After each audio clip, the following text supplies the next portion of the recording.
사도행전 27장 9절로 19절의 말씀 한 절씩 교독하겠습니다. 제가 먼저 9절 말씀 봉독합니다.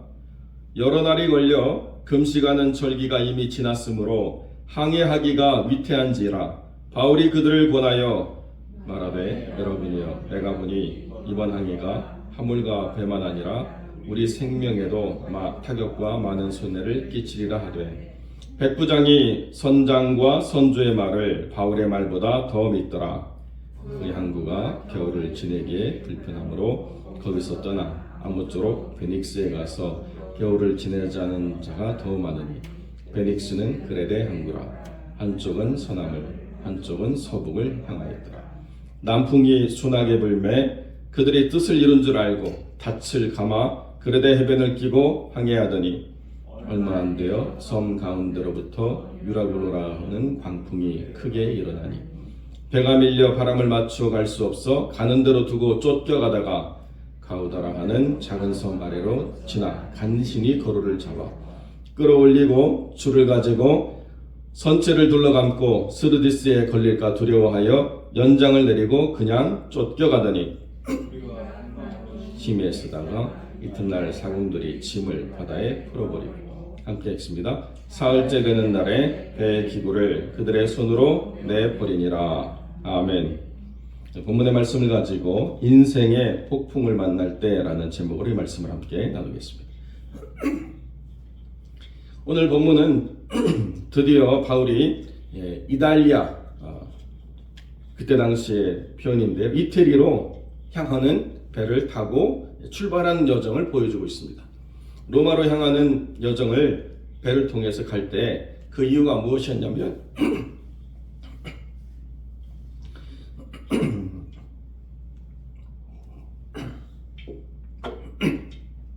오늘 본문에서 보여주듯이 이 배가 로마의 공물을 나르는 조은선이라고 하죠.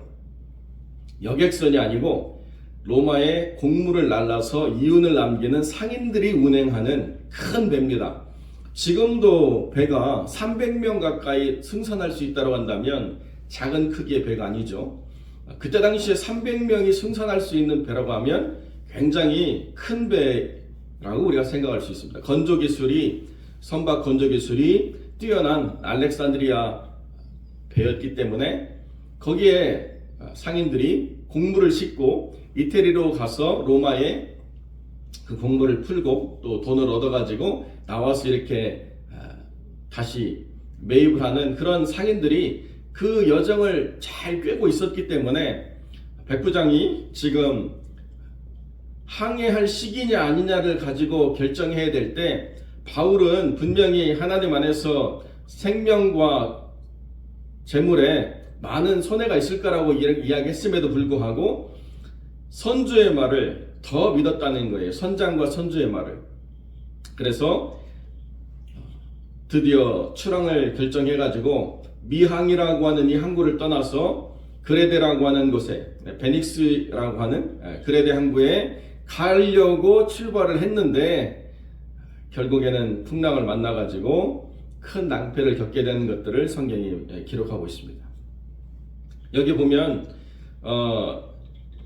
이 상인들과 또 바울의 말이 전혀 다른 이야기를 하고 있죠. 바울도 소아시아 선교를 하면서 배도 탔고 여러 번의 경험이 있었습니다. 고린도 후서 11장에 보면 바울이 당한 많은 그런 경험들 가운데 바울이 그렇게 조난을 당한 그런 경험도 있었기 때문에 어느 때 이 배를 항해해야 좋은지를 경험적으로 알고 있었고 또 하나님의 기도 가운데 깨닫게 해주셔서 지금은 움직일 때가 아니라고 하는 기도의 응답도 분명히 가지고 있는 것 같습니다. 그런데 백부장의 판단에 달려있다는 거예요. 선장과 선주의 판단이 아니고 이 배의 운행에 관한 권한이 지금은 백부장에게 달려있다는 것입니다. 이게 참 책임지지 않아야 될 사람이 책임져야 될 때 갖는 큰 어려움이죠. 적어도 항해와 모든 상행에 관한 것들을 그 책임을 가지고 배를 운행하는 선장과 선주가 가졌다고 한다면 판단과 결정을 따로 할 필요가 없지만, 그러나 로마의 권위에 힘입어서 백부장이라고 하는 이 사람이 이걸 갖게 될 때 옳으니 그르니를 판단해야 되는 그런 상황이 발생했다는 것입니다. 그때 선장과 선주의 말을 듣고 바울을 무시했더니 유라굴로라고 하는 아주 무서운 폭풍을 만나서 큰 어려움을 겪게 되었다라고 이야기한다는 거죠. 왜 그런가? 그 배가 일단은 그 겨울 항해에 대한 경험이 있었나 봐요. 그래서 이 정도로는 우리가 큰 어려움을 겪지 않는다. 우리는 그런 경험이 가지고 있다.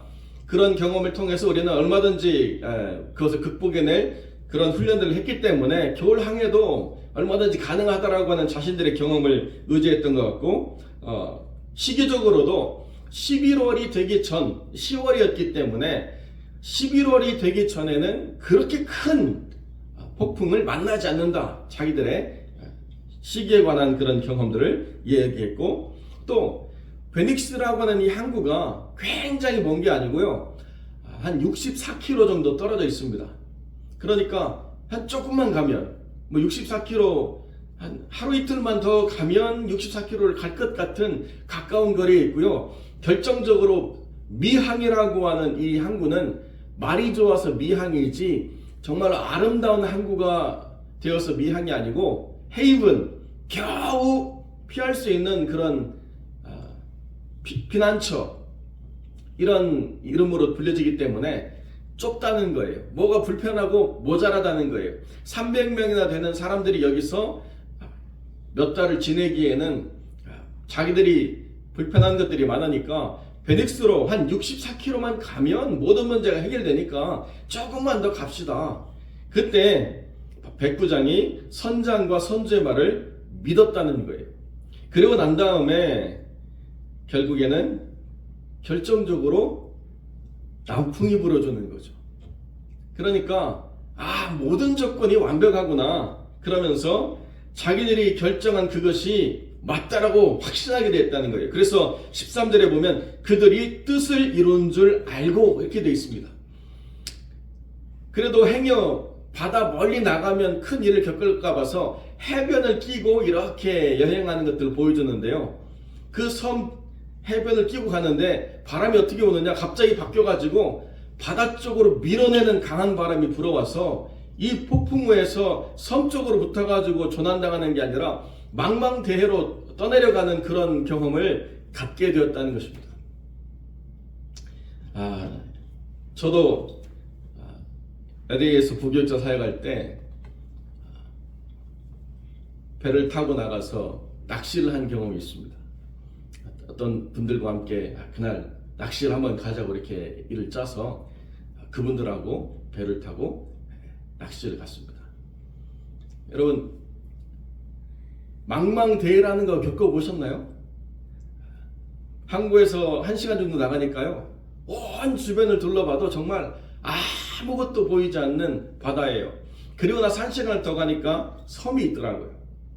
그리고 그날 잘 됐어요. 낚시가 아주 맛있는 물고기도 많이 잡고 그래가지고 중간쯤 왔는데요, 갑자기 배 엔진이 꺼져 버렸어요.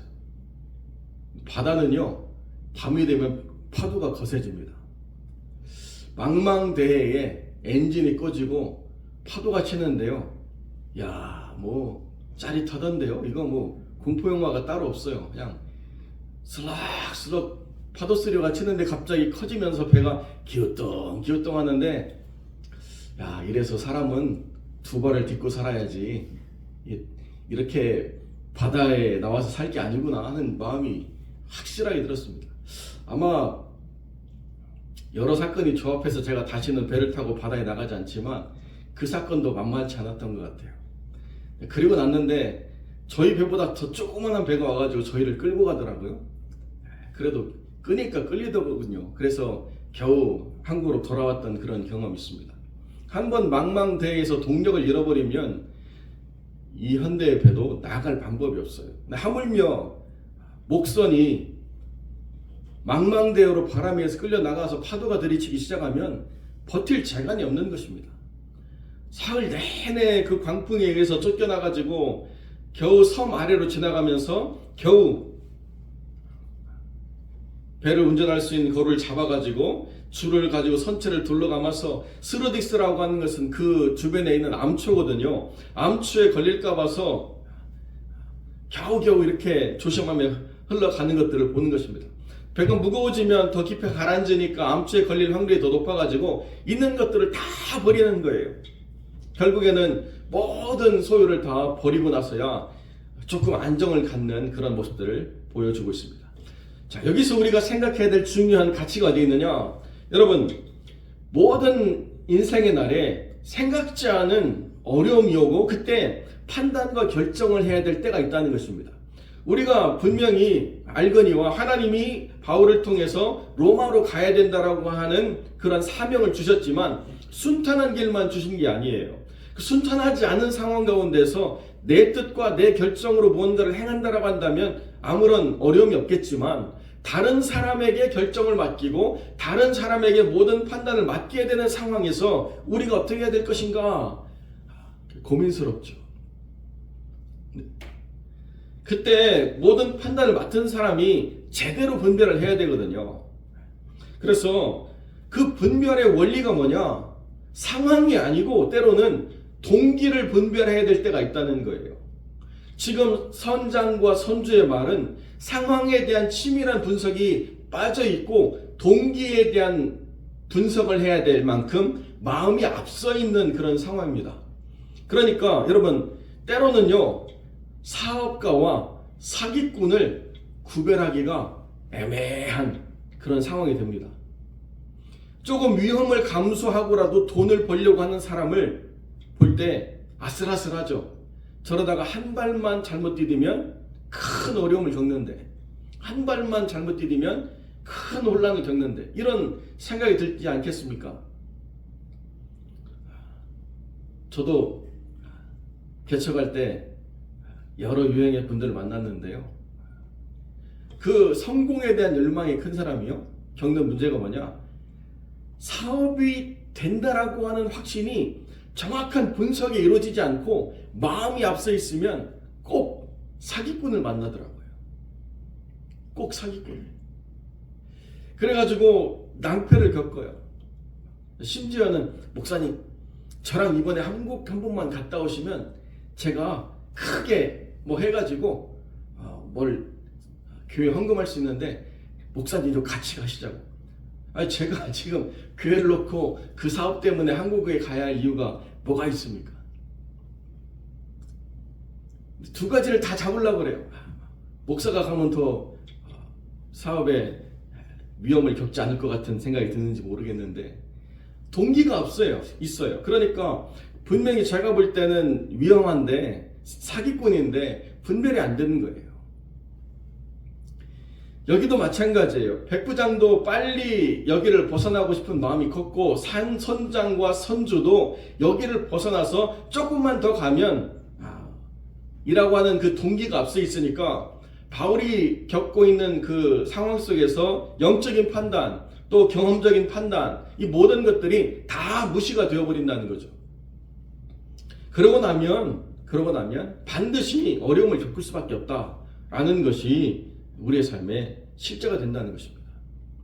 바울은 이 상황이 쉽지 않다는 것을 인식했기 때문에 이런 상황을 또 겪고 싶지 않아서 권면을 했음에도 불구하고 그 책임을 가지고 있는 이 백부장이 어리석게도 동기에 대한 판단을 하지 않고 상황과 자기의 마음이 앞선 것으로 모든 것을 포장해가지고 그렇게 결정을 내리고 나니까 반드시 실패를 겪게 되더라라고 성경이 우리에게 가르쳐주고 있다는 것입니다. 교회도 마찬가지인데요. 교회도 바르게 분별하기 위해서는 항상 우리의 마음을 살펴야 돼요. 우리가 이것을 성취하기 위한 가장 중요한 이유가 무엇이냐? 하나님의 영광을 위해서, 하나님의 복음을 위해서, 또 영혼 구원을 위해서 해야 된다고 한다면 상황과 조건이 어떻게 되든지 그것을 성취해내려고 방법을 찾고 머리를 맞대서 연구하고 때로는 미리 도전해보는 결정도 필요하다는 것입니다. 그런데 그것이 아니고 다른 동기와 다른 목적이 더 앞선다고 한다면 그러면 반드시 큰 낭패와 어려움을 겪게 돼 있다는 거예요. 여러분, 반대라고 하는 거 사람들이 모일 때 겪죠. 그런데 여러분, 반대하는 사람이 나를 반대하는 사람처럼 이해될 때가 참 많이 있습니다. 어떤 결정을 할 때 누가 반대를 하면요, 반대하는 사람이 하는 그 반대의 내면에 무엇이 있는가를 분별하지 못한 채 반대하는 것만 보고 거리를 두거나 멀어지려 할 때가 있어요. 그런데 제가 이렇게 교회를 쭉 섬기다 보면 깨닫는 게 뭐냐, 반대하는 사람이 꼭 반대를 위해서 하는 사람이 아닌 경우가 많이 있더라고요. 그 사람이 반대를 하는 이유가 뭐냐, 사실은 더 확신이 필요하고 더 명확한 동기의 부여가 필요하고 그것이 왜 이루어져야 되는가 하는 이해가 더 필요합니다라고 말하는 것이지 할 마음이 없어서는 아닌 때가 참 많이 있었어요. 그런데 그것을 이해하지 못하고 저 사람은 싫어하는가 보다, 저 사람은 원치 않는가 보다, 때로는 저 사람은 믿음이 없는가 보다, 더 나아가서 저 사람은 나를 미워하나 보다, 이렇게 생각하면 안 된다는 것을 많이 보게 된다는 것입니다. 반대라고 하는 것이 꼭 나를 반대하거나 믿음이 없어서가 아니라 더 분명하고 명확한 이해와 더 정확한 하나님의 뜻을 분별하기 위해서 잠깐 멈춰야 됩니다라고 말하는 상황이 있을 수도 있다는 거죠.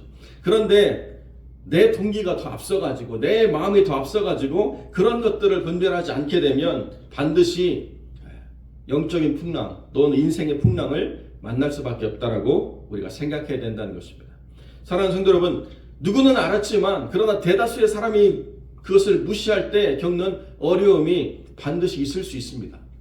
그때 하나님은 그 사람의 이야기를 통해서 모든 사람들을 다시 깨닫게 하시고 낮아지게 하시는 역사를 이루고자 풍랑을 이끄시는 때도 있다는 것을 우리가 깨달아야 된다는 거죠.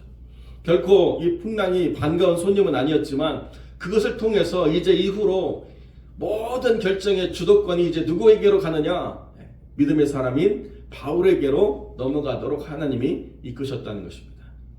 그러니까 좀 기다리면 된다는 거예요. 바울의 입장에서는 이거 하나님 이렇게 말씀하셨는데 분명히 이거 풍랑 만날 건데 말을 안 들어. 그렇다고 바울이 배에서 뛰어내릴 수는 없잖아요. 그죠? 때로는 함께 겪으면서 인내해야 될 때가 있다는 것입니다. 어느 때까지요? 모든 사람들이 믿음의 사람의 말에 권위를 부여할 때까지 때로는 인내하고 기다리면서 기도해야 될 때가 있다는 것입니다. 그것이 우리가 영적인 풍랑이든 아니면 인생의 풍랑이든 그런 풍랑을 만나게 될 때 가져야 될 삶의 태도라는 것이죠. 동기를 분석해야 되고, 그리고 때로는 내가 결정할 수 없는 상황이 될 때는 하나님이 나를 쓰실 때까지 기도하고 인내해라. 이것이 믿음의 영역이라는 것을 우리에게 분명히 가르쳐주고 있다는 것입니다. 사랑하는 성도 여러분, 이 한 해 속에서 우리가 유라굴로 만나면 안 되겠죠. 그러나 영적인 도전이 없을 수가 없습니다. 우리가 하나님을 영화롭게 하려고 하고 우리가 주의 몸된 교회를 세우려고 하고 잃어버린 영혼들을 주께로 돌이키려고 하면 반드시 도전이 있습니다. 그 반드시 있는 도전을 우리가 무서워하거나 피하려고만 해서는 안 된다는 거죠. 때로는 그것을 마주치고 싶지 않지만 마주쳐야 될 때는 그 동기를 분석하면서 하나님의 때까지 인내하고 기다려라. 그때까지 우리가 하나님의 뜻을 붙잡으면 하나님이 우리를 통해서 반드시 역사하실 때가 온다라는 사실을 우리 기억하시고, 어떤 상황, 어떤 조건 속에서도 영적인 분별력이 흐려지지 않는 사람들이 되시기를 위해서 기도하고, 때로는 어려움이 닥친다 하더라도 결코 낭망하거나 포기하지 않고 하나님이 우리를 쓰실 때까지 인내하고 기도하는 믿음의 사람들이 되시기를 우리 주님의 이름으로 간절히 축원드립니다. 기도하겠습니다.